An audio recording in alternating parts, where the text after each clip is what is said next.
gima rach nikech nitiere jomoko ma be wacho ni mane gima osegerogi, mane gima bende oseting'o kata ka gin jo ohala oseting'o ohandgi.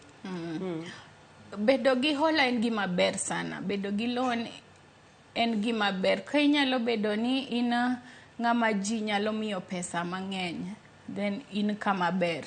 Nikech hola be konyo e dongruok.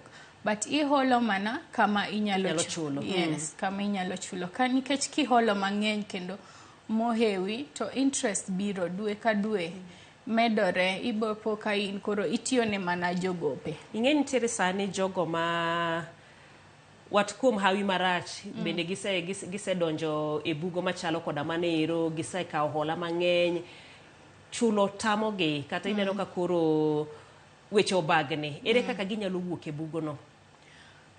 Wuok e bugo mar hola en iwuoyo gi joma in go gi deni.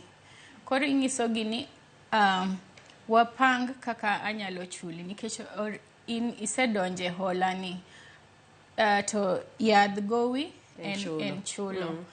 Nyaka ipang koro ing'i iduogo e budget ni, miket ni dwe ka dwe mae pesa mabroga chulo jogi, mondo kendo kik iketh relationship gi ji mang'eny. Mane gima neno. Ema bende ng'ato nyisa to openjo keni to kakao hola achiel mondo achulgo hola machielo, mano bende biro konya? Ok nyal konyi. Ok nyal konyi. konyi. Idwa chulogi, in gi hola dek, in kata gi loans moko 4. Ok inyal keto winjruok gi jogi te ni dwe ka dwe idwaro mondo